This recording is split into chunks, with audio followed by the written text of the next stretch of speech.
এটাকে উস্কাইতে হলে আপনাকে এইভাবে একদম পুরা মাজার মধ্যে বল লাগবে।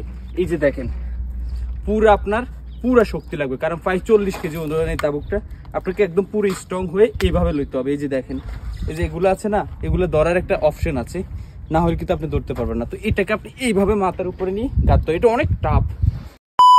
আসসালামু আলাইকুম, হ্যালো দেশবাসী, আমি একজন প্রবাসী। আপনারা অনেকে জানতে চান আমি কি কাজ করি এবং আমি যেই কাজ করি সেই কাজটা আসলে কতটুকু কষ্টের, এবং আমি আসলে ওমানে মেশিনে কাজ করি এবং তাবুকের কাজ করি। তো অনেকে জানতে চান যে তাবুকের কাজ আসলে কেমন কষ্টে এবং তাবুকগুলো আসলে কত কেজি ওজন। আজকে আমি আপনাদের সাথে সম্পূর্ণ চেষ্টা করব দেখানোর যে কোন তাবুকের কেমন ওয়েট হয় এবং কোন তাবুকটা লাগাতে কতটুকু কষ্ট হয়। তো আমি আপনাদেরকে দেখানোর চেষ্টা করব। এইখানে দেখেন দুইটা তাবুকে আছে, আমি আপনাদেরকে দেখাই। এটা হচ্ছে হুল তাবুক, এই যে দেখেন।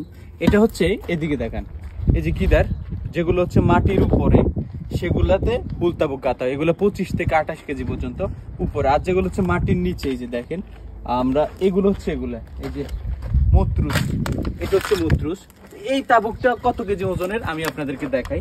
এটা হচ্ছে প্রায় 35 থেকে 36 কিলো ওজন। এই তাবুকটা কিন্তু আপনি চাইলে এক হাতে উস্কাইতে পারবেন না, কারণ এটা এই পাশ চারপাশ মত্রুস। এটাকে উস্কাইতে হলে আপনাকে এইভাবে একদম পুরা মাজার মধ্যে বল লাগবে। এই যে দেখেন পুরা আপনার পুরা শক্তি লাগবে, কারণ প্রায় 40 কেজি ওজনের এই তাবুকটা আপনাকে একদম পুরো স্ট্রং হয়ে এইভাবে লইতে হবে। এই যে দেখেন, এই যে এগুলো আছে না, এগুলো ধরার একটা অপশন আছে, না হলে কিন্তু আপনি ধরতে পারবেন না। তো এটাকে আপনি এইভাবে মাথার উপরে নিয়ে গাঁথতে হবে, এটা অনেক টাফ, বুঝতে পারছেন, অনেক টাফ এই কাজটা। আর যেটা হচ্ছে হুল, এটা কিন্তু আপনি খুব ইজিলি ধরতে পারবেন। এটা যেহেতু 25 কেজি, তো এটা আপনি এই যে দেখেন এভাবে ইজিলি ধরে আপনি এক হাতে উস্কাইতে পারবেন, এভাবে গাঁথতে পারবেন। এটা ইজি করা যায়। তবে এই তাবুকগুলা যদিও ওজনের, কিন্তু কাজ করতে অনেক ইজি লাগে, কারণ হচ্ছে এই যে খাঁজগুলো দেখেন, এই খাঁজগুলোতে আপনি খুব আরামসে। আবার এখানে রিক্সও আছে, যেমন যদি একটু 19-20 হয়ে যায়, হাত যদি একটু 19-20, ধরেন আপনি তাবুকটা এভাবে লইতে গেলেন, আমি দেখাই, এই যে যদি আপনি কোনো দিকে খেয়াল করে হাতটা ঢুকাই দেন, তাহলে এই তাবুকের সাথে আপনার এখানে হল্লা পুরে উঠে যাবে। এই যে দেখেন দাগ হয়ে গেছে।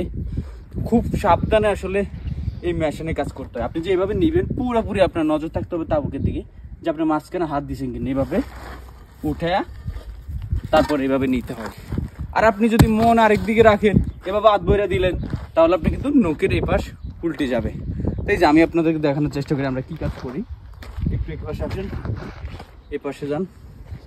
এই যে দেখেন, এই দেশে আসলে বাউন্ডারি আগে করতে হয়, বিল্ডিং করার আগে। আমাদের বিল্ডিং মাত্র শুরু হয়েছে, কিন্তু প্রায় 11টা ফিলার দিয়ে বাউন্ডারি। আমি আপনাদেরকে যেটা দেখাই, এই যে দেখেন আমাদের এই ফিলারের কাজ কিন্তু হয়ে গেছে 11টা। আমরা আরেকটু দেখানোর চেষ্টা করি, একটু এদিকে আসেন।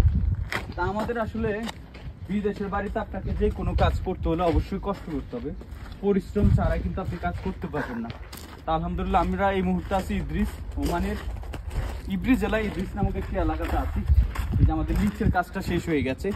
এগুলো কিন্তু পুরোটা হচ্ছে মত্রুস। আপনি আপনাদেরকে যে তাবুকগুলো দেখালাম একটু আগে, 40 কেজি ওজন হবে, এই সবগুলো তাবুক কিন্তু সেগুলা। এই দেশে বিল্ডিং এর মধ্যে মত্রুস তাবুক একমাত্র এই কাজটাই, আপনারা যেই কাজটা দেখতেছেন এটাই মত্রুস তাবুকের কাজ, আর কোনো কাজ নাই। এখন উপরের দিকে যা হবে হুল তাবুকের কাজ হবে। তো নিচে একটু কষ্ট, তারপরে উপরে গেলে একটু আরাম হয়।